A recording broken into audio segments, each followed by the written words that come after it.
जय श्री कृष्ण, जय राधे राधे। अब रुक्मणी का विवाह हो गया तो अब जाम्बवती और सत्यभामा का विवाह है। सत्राजित नाम का एक राक्षस द्वारिकापुरी में रहता था। उसने लंबे समय तक सूर्य नारायण की तपस्या की थी। इसी में समयंतक मणि की भी कथा आ जाती है, इसीलिए इसको हम अलग से भी डाल रहे हैं। और उस तपस्या से सूर्य देव प्रसन्न हुए तो उसे एक मणि दे दी। इस मणि का नाम समयंतक मणि था। वह मणि देते हुए सूर्य भगवान ने कहा, इस मणि का नित्य पूजन करते रहोगे तो तुम्हें बहुत सा स्वर्ण मिल जाएगा, और जिस घर में ये मणि रहेगी उस घर में किसी प्रकार की कोई कमी नहीं रहेगी। यह कहकर के सूर्य देवता तो अंतर्धान हो गए और सत्राजित अपने घर लौट आया। उस मणि का चमत्कार ये था कि रोज कोई श्रद्धा के साथ नियम पूर्वक यदि उसकी पूजा करता था तो वह प्रतिदिन 20 मण सोना देती थी। सो इस मणि के प्रभाव से कुछ ही दिनों में सत्राजित अत्यधिक धनी हो गया। लक्ष्मी की कृपा हुई तो वह दान पुण्य भी बहुत करने लगा। आप बेटी इसमें लगा दो, पेट भी नहीं रहा मेरा, बाद में देख लेना, बाद में प्लीज बेटा, एक ही तो रह गया मेरे पास। तो वह दान पुण्य करने लगा। एक दिन उस मणि को गले में लटका करके श्री कृष्ण जी की सभा में चला गया। उस मणि से सूर्य के समान प्रकाश निकल रहा था। यदुवंशियों ने उसे आते देखा तो श्री कृष्ण ने कहा, श्याम सुंदर, ऐसा लग रहा है कि सूर्य नारायण आपके दर्शनों के लिए आ रहे हैं। श्याम सुंदर ने उन्हें बताया कि ये सत्राजित है, इसके गले में समयंतक मणि बंधी है, जो इसकी तपस्या से प्रसन्न होकर के सूर्य देवता ने इनको दी है। दे दे बेटा, लगा के दे।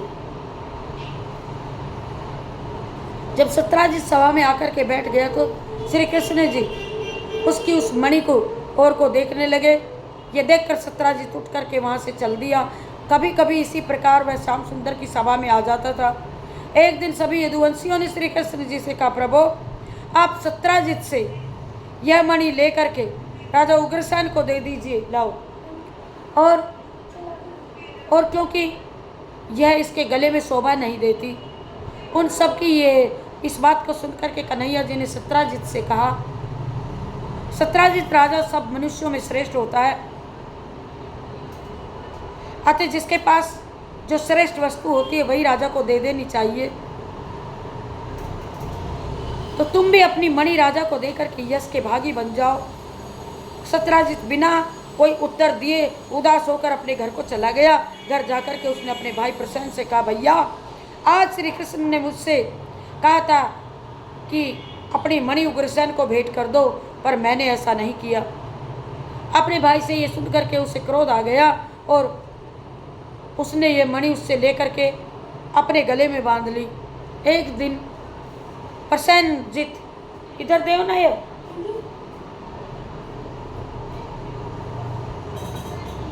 Thank you.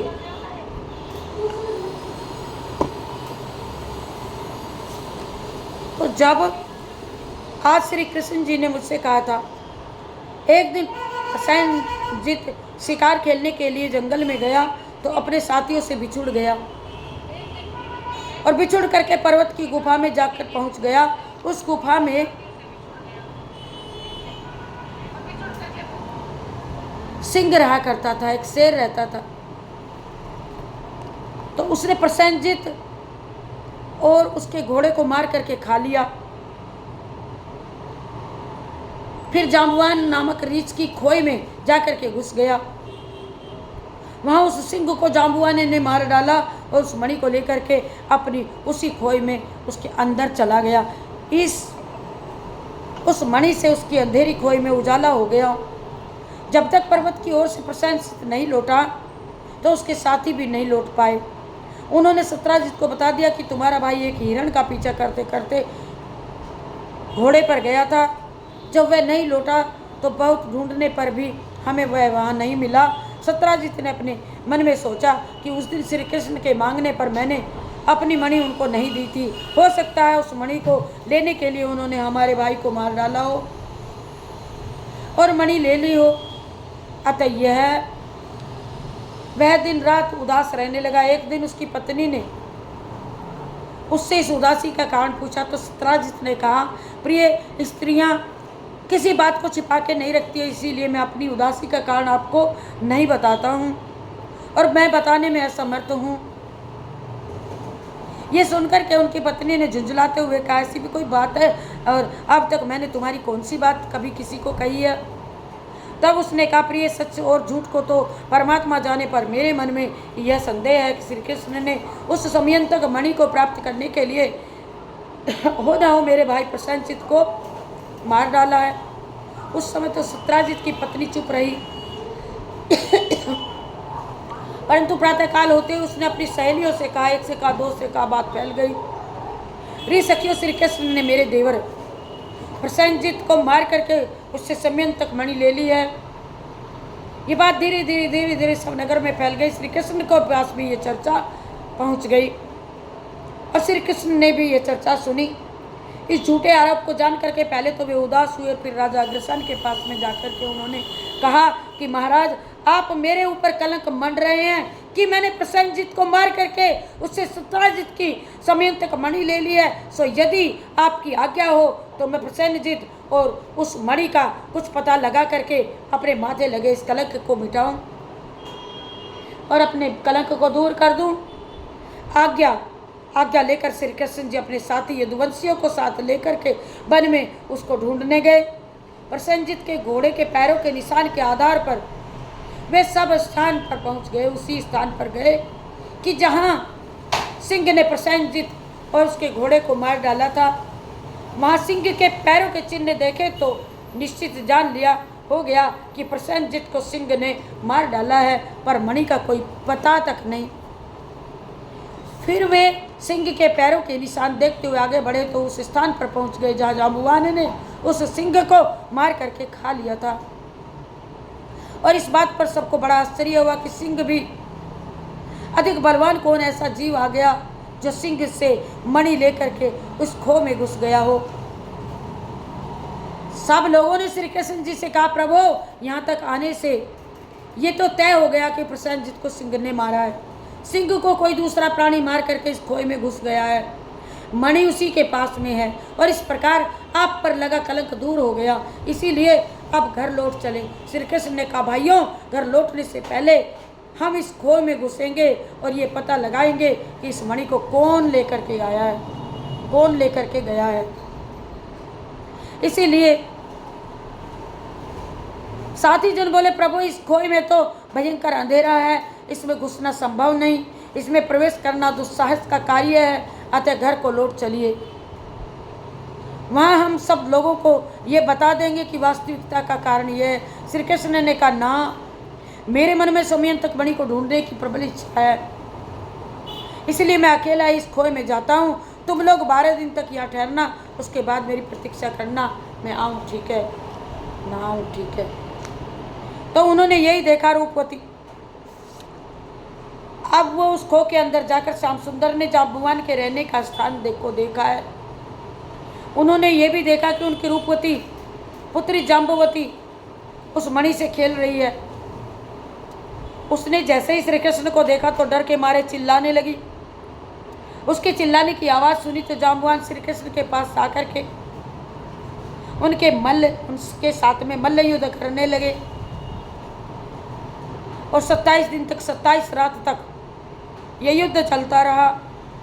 जब जांबवान ने देखा कि इन पर मेरा कोई वश नहीं चल रहा तो उसने सोचा कि राम और लक्ष्मण के अतिरिक्त किसी अन्य में इतनी शक्ति नहीं है जो मुझे युद्ध में हरा सके। अतः ऐसा लगता है कि श्याम सुंदर के रूप में ये श्री रामचंद्र जी ने ही अवतार लिया है। ये विचार आते ही वह गदगद होकर के उनके चरणों में लेट गया।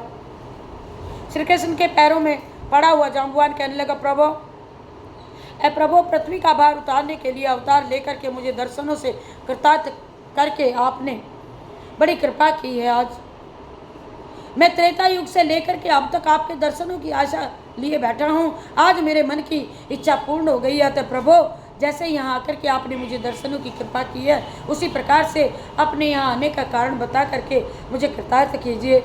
द्वारिकानाथ श्री कृष्ण जी बोले कि जाम्बवान, तुम्हारी बेटी के हाथ में जो ये मणि है, उसकी चोरी का कलंक मेरे सिर मंडक गया है। इस कलंक को मिटाने के लिए मैं यहाँ पर आया हूँ। ये मणि ही द्वारिका में ले जाना चाहता हूँ।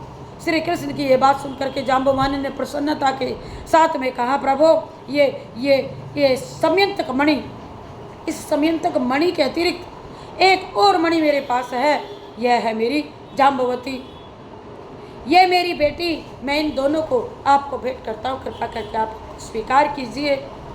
जाम्बवान ने आनंद के साथ अपनी बेटी जाम्बवती का विवाह श्री कृष्ण से कर दिया। समयंतक मणि उनको भेंट में दे दी। और जब श्री कृष्ण जाम्बवती और समयंतक मणि को लेकर के खोए के बाहर आ गए तो साथी वहाँ ना मिले। वे 12 दिन तक तो बजाय 24 दिन तक वहाँ प्रतीक्षा करते रहे, तब भी श्याम सुंदर ना आए तो रोते पीटते द्वारिका लौट गए। वहाँ पहुँचकर सारा समाचार राजा उग्रसेन को सुनाया तो सब स्त्री पुरुष अत्यंत विलाप करते हुए सत्राजित को गालियाँ देने लगे। और उसी समय मुरली मनोहर समयंतक मणि और जाम्बवती को साथ लिए हुए मुस्कुराहट के साथ में अग्रसेन की सभा में पहुँचे। और उन्हें देखते ही जैसे सबको नया जीवन मिल गया हो, राजा उग्रसेन ने सत्राजित को बुलवा करके वह मणि उनको सौंप दी और सारी घटना का परिचय उनको बताया। मणि को हाथ में लेकर के सत्राजित सोचने लगा, मेरे द्वारा बहुत बड़ा पाप हो गया है, जो मैंने श्री कृष्ण पर कलंक लगा दिया। अब मुझे अपनी पुत्री सत्यभामा का विवाह इनके साथ में करके अपने अपराध को क्षमा करा लेना चाहिए। ये मणि भी मैं इन्हें दहेज में दे दूंगा, ये निश्चय करके उसने अपने पुरोहित को बुलवाया। सत्यभामा के विवाह का तिलक वसुदेव जी के यहाँ भेज दिया। बड़ी धूमधाम से सत्यभामा का विवाह श्री कृष्ण के साथ हो गया। अन्य बहुत से दहेज में के साथ में सत्राजित ने वह मणि भी श्री कृष्ण को दे दी, पर उन्होंने अन्य सब वस्तुएं तो स्वीकार कर ली, पर मणि को स्वीकार नहीं किया। उन्होंने कहा, यह